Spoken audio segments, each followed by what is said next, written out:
أشكركم جميعا باسمي وباسم جميع العاملين في هيئة خدام المهدي عليه الصلاة والسلام، وأقول إن هذا المسجد مسجدكم، وإن شاء الله تقر عيونكم جميعا بالصلاة فيه قريبا عاجلا وبإقامة مجالس أهل البيت الطاهرين عليهم الصلاة والسلام. هذا إنجاز تاريخي عظيم غير مسبوق بهذه الحيثيات وبهذه الظروف.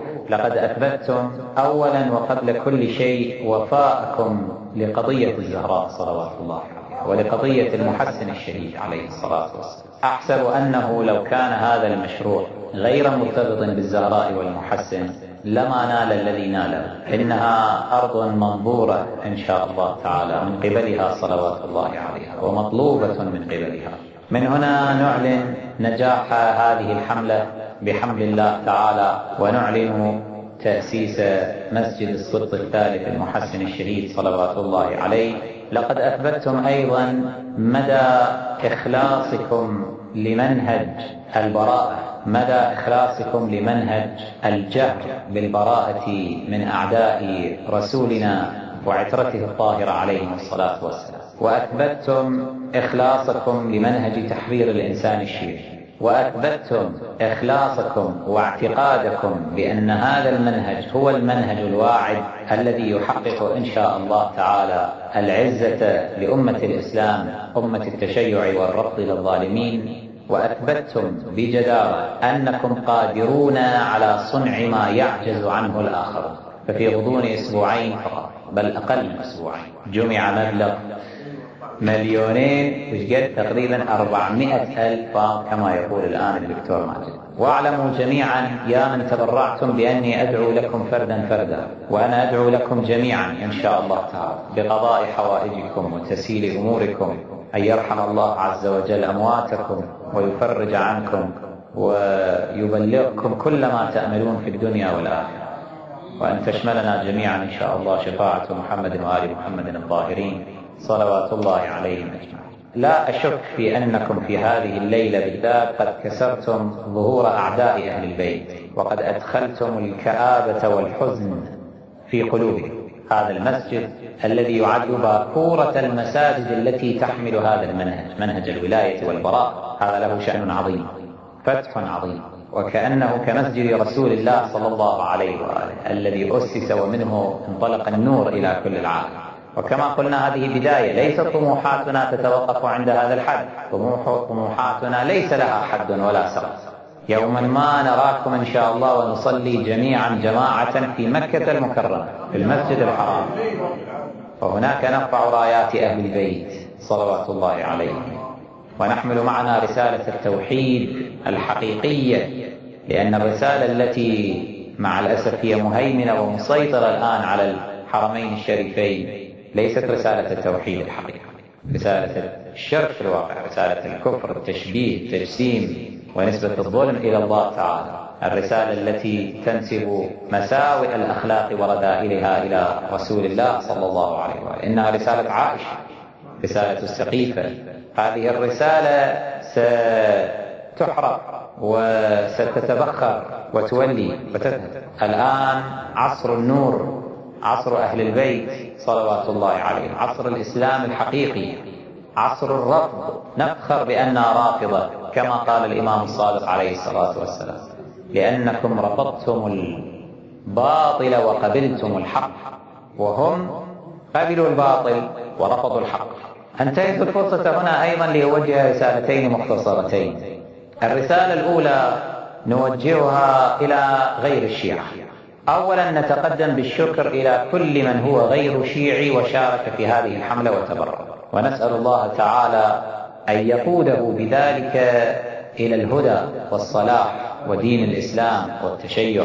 ونؤكد في هذه الرسالة على أننا لا نحمل في قلوبنا ضغينة لأحد ولا حقدا على أحد. ليست حربنا على الإنسان بما هو إنسان مهما كان اعتقاده أو مذهبه، إنما حربنا على الفكرة التي يمكن أن يحملها هذا الإنسان، والفكرة تكون فكرة باطلة أو جاهلية أو متخلفة. إحنا نحارب الفكرة، أما الإنسان الحامل لهذه الفكرة لا نحاربه بالضرورة، لذلك لا يظنن أحد من البكريين مثلا أننا نهدف إلى تصفيتهم نعوذ بالله، أو إلى محو وجودهم، أو إلى سلب حقوقهم.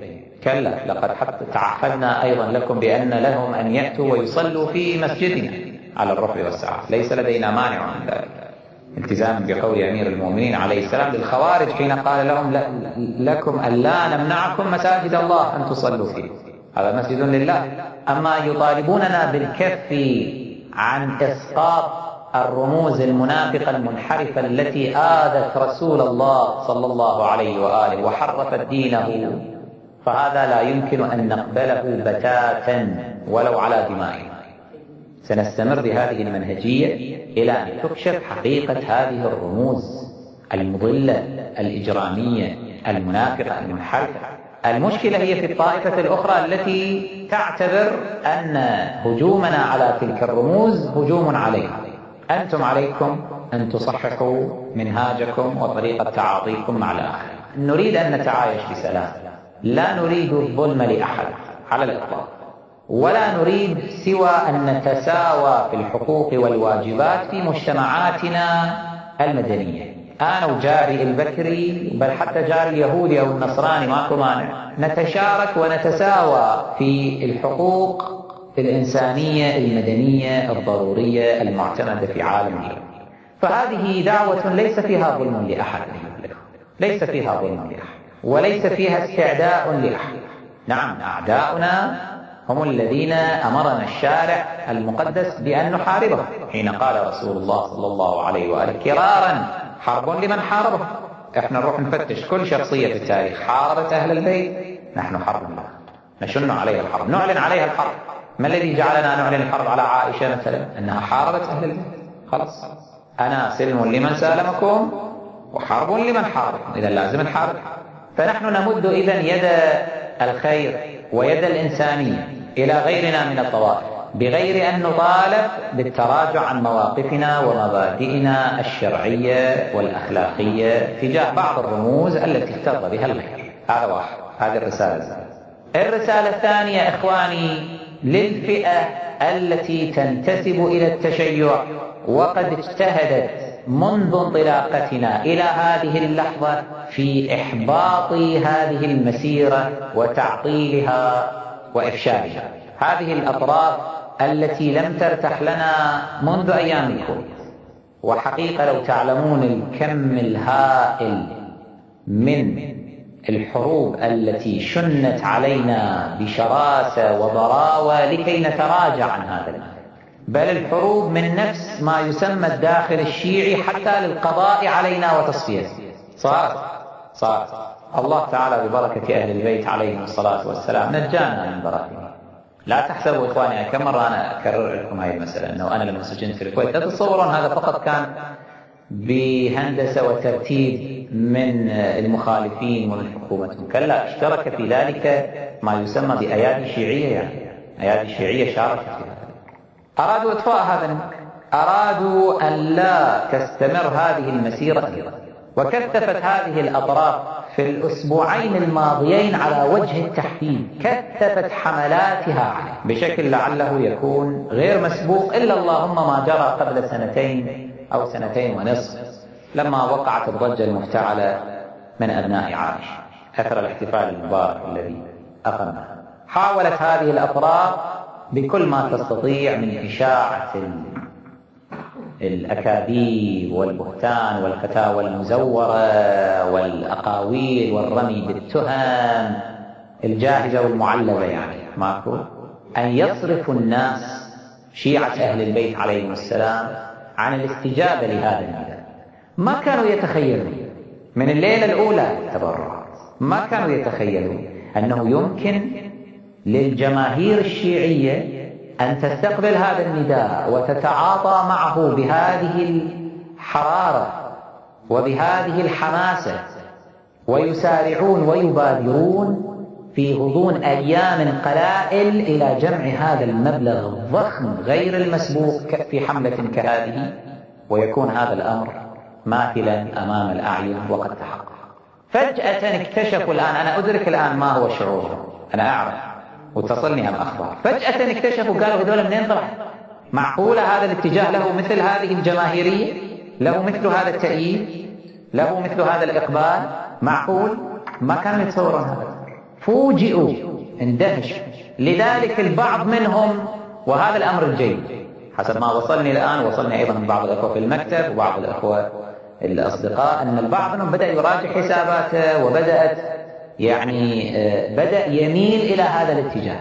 نسأل الله تعالى أن لا يكون ميلانه إلى هذا الاتجاه بسبب أنه رأى أن له شيئا من الدنيا، لا، أن له مقبولية وله جماهيرية وله شعبية أو له ما شابه.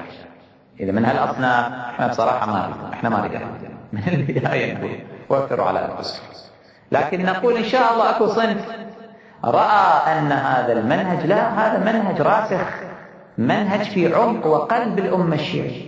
الأمة الشيعية تريد هذا المنهج، الأمة الشيعية تنادي بهذا المنهج. كما قال، ما أدري إذا سمعتم خطبة سماحة آية الله السيد أحمد الشيرازي حفظه الله في يمكن الجمعة الماضية، علق على هذا الموضوع وقال الأمة الشيعية ملت. مضمون كلام أنا البارحة سمعوني إياه الحقيقة، قال مضمون كلام هكذا أنه الأمة الشيعية ملت.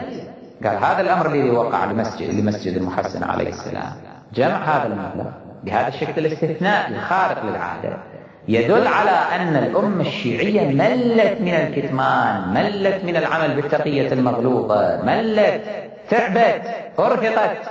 أنه إلى متى؟ فالأمة الآن كلها بدأت تفكر بهذا الاتجاه. هذا الذي يفسر إخواني أنه ليش نظام إيران صاير ضدنا، ليش أكو أحزاب وتيارات صايرة ضدنا وتنتحل التشيع.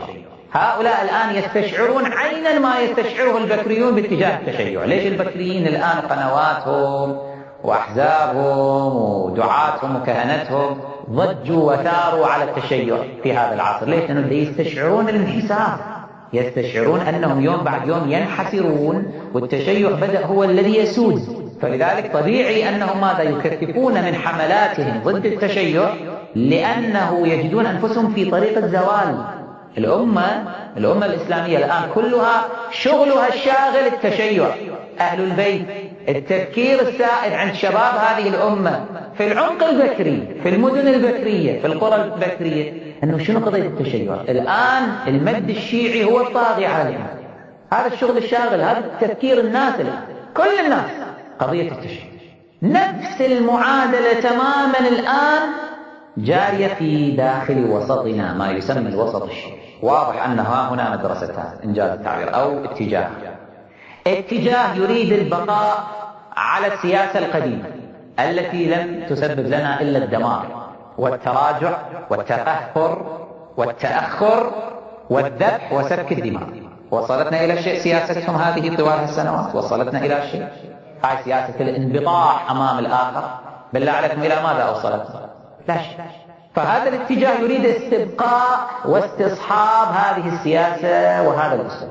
هناك في المقابل اتجاه ناهض في الأمة الشيعية بدأ ينادي بتغيير هذه السياسة كلية. وهذا الاتجاه الثاني، إن كنا منصفين وصادقين مع الله تبارك وتعالى، أقرب إلى منهجية أهل البيت عليهم الصلاة والسلام، أقرب إلى منهجية العلماء القدماء الصالحين، وأقرب إلى منهجية حتى مراجعنا العدول الأتقياء، مع غض النظر عن الفوارق ونسبة التأييد، نسبة وتناسب الآن وكسر وانكسار. ما نسوي، نقول على الإجمال يكفينا إحنا فقط أن مرجعا عملاقا عظيما في عصرنا هذا، سماحة السيد المرجع دام ظله قالها صراحة أسبوع البراء، أصل لشرعية النيل من رموز قتلت وأعداء أهل البيت عليهم الصلاة والسلام، حتى أولئك الذين يعتقد بهم المخالفون، وجوز حتى سبهم والنيل منهم وفضحهم بكل مسلم.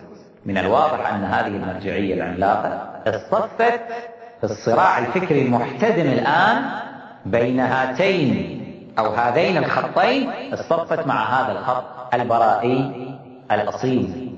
هذا بالنسبة إلى جمهور المؤمنين كافر.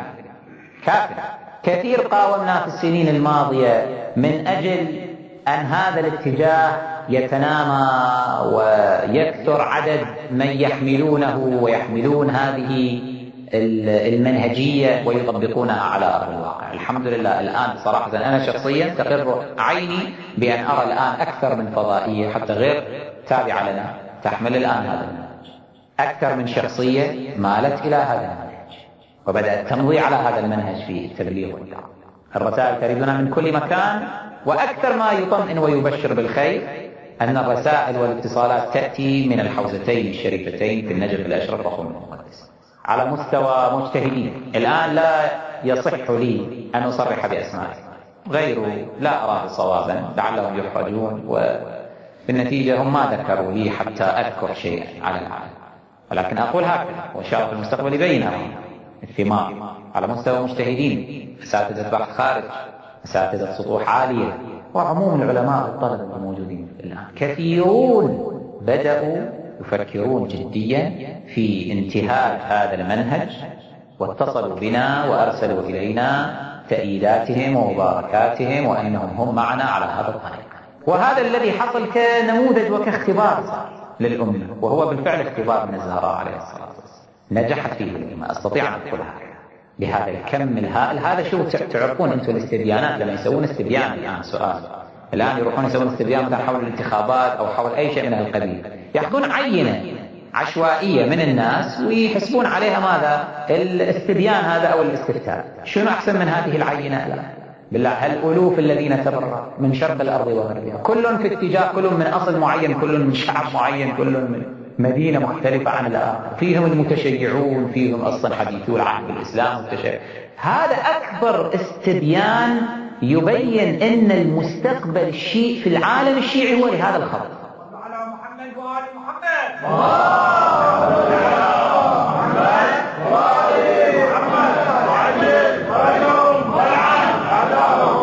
لذلك أخواني لا ننظر إلى المسألة على أنها مجرد نجاح في بناء مسجد أو تأسيس مسجد، لا، الأمر أعمق من هذا بكثير. هذا المسجد يختزل كثيرا من النجاحات والانتصارات. هذه بداية. زين، إحنا شنو نقول الآن بالنسبة لهؤلاء الذين يعارضوننا فيما يسمى الداخل الشيعي؟ نحن نتوجه إليهم بنصيحة.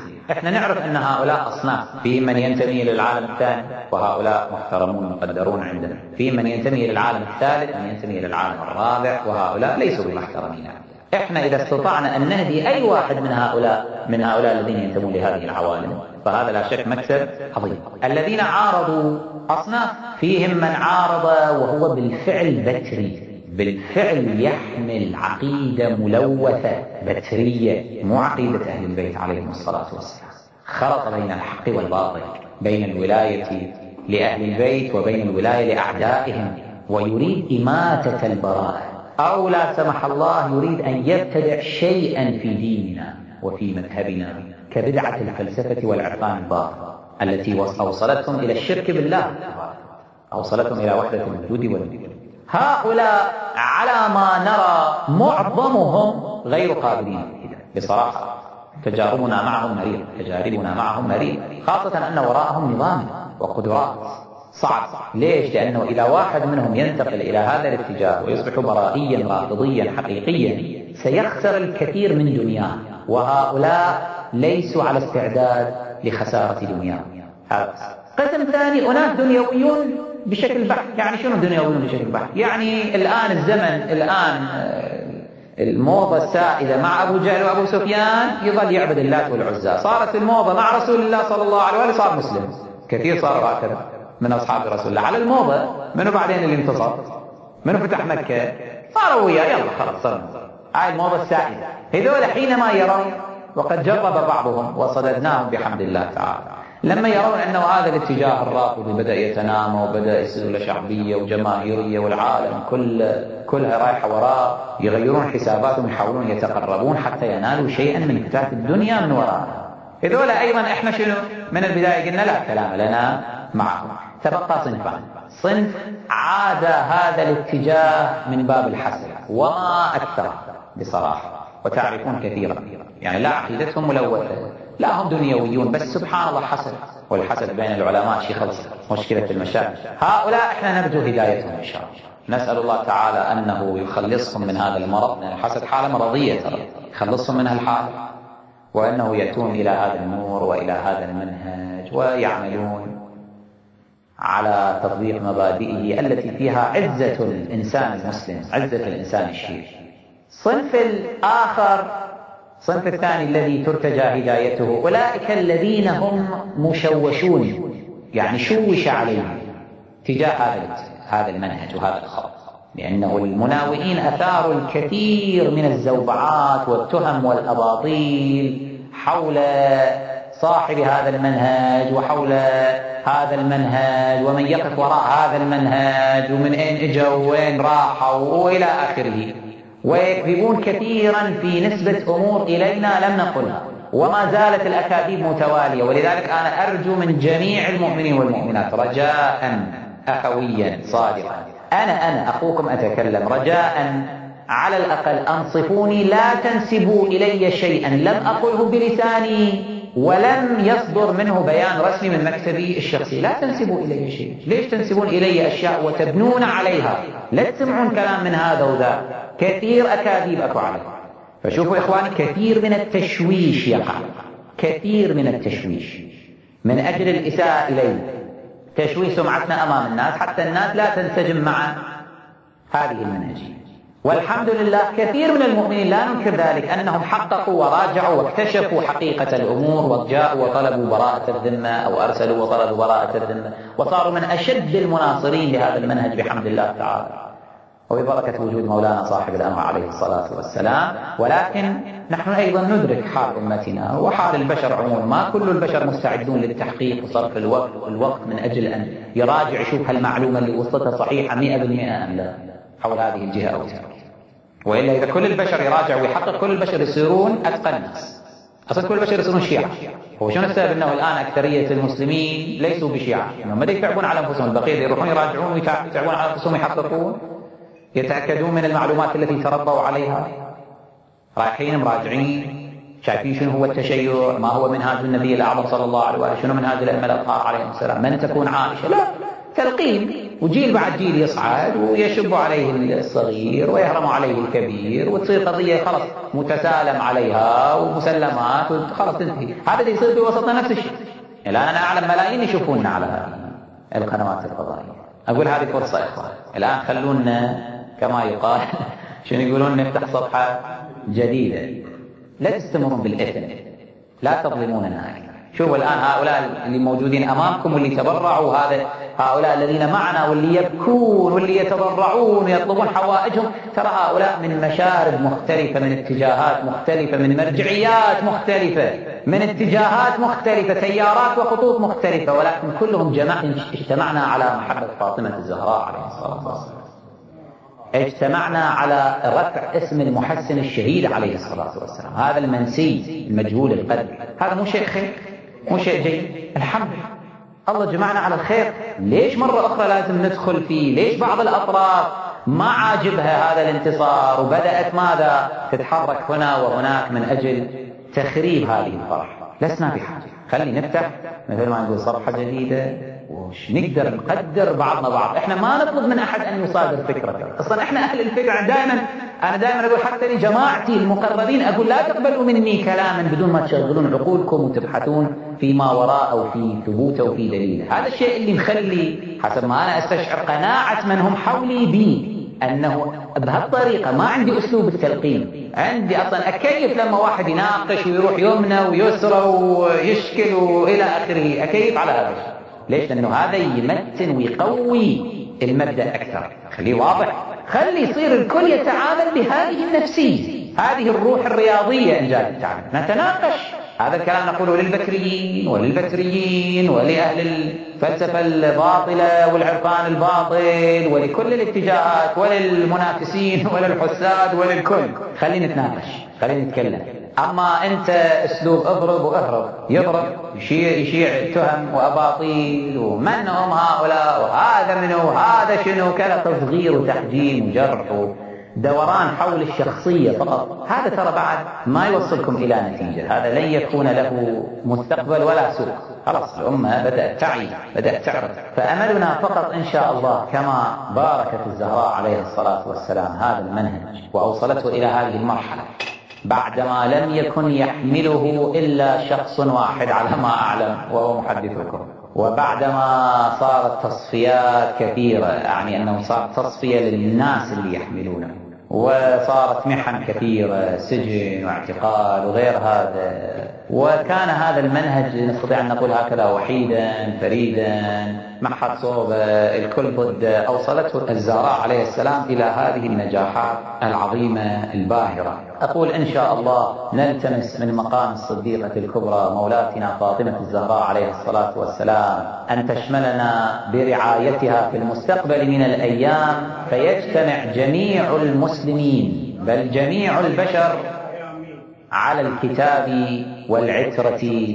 والولاية والبراءة وعلى هذا النور. فهذه فرصة لجميع من هم كانوا على طرف الخصام معنا أو كانوا على طرف العداء أو طرف عدم التقبل، نستطيع أن نقول هكذا، هذه فرصة لهم في أن يراجعوا ضمائرهم، يقومون هاي الليلة يصلون ركعتين ويطلبون من الله تعالى أن يرشدهم، يطلبون من الزهراء عليه الصلاة والسلام أن تأخذ بأيده وخلي واحد يجرب يشوف إلى أين يصل. افتح قلبك وافتح عقلك. نحن نتفائل خيرا ونقول إن شاء الله المستقبل مليء بالمفاجآت السارة والانتصارات إن شاء الله تعالى. كل الذي عليكم يا من بادرتم وصرتم السابقين الآن، أنتم السابقون الأولون حقيقة، الحمد لله. أنتم الآن كل منكم ينبغي أن يتفقه أكثر، يتعلم أكثر، يجود مهاراته أكثر على شتى الصعد، حتى يكون كل منكم مشعل نور وقذس هداية لكل العالم إن شاء الله تعالى. فشمروا عن سواعدكم واصرفوا جهودكم في هذا الاتجاه، يجري الله عز وجل على أيديكم خيرا عظيما، ونحسب إن شاء الله، وهذا الذي نتأمله، أن يكون في مثل هذا المد الرافضي المتنامي والقوي أن يتوج إن شاء الله بظهور سيدنا ومولانا الحجة بن الحسن المهدي صلوات الله وسلامه عليه، عجل الله تعالى.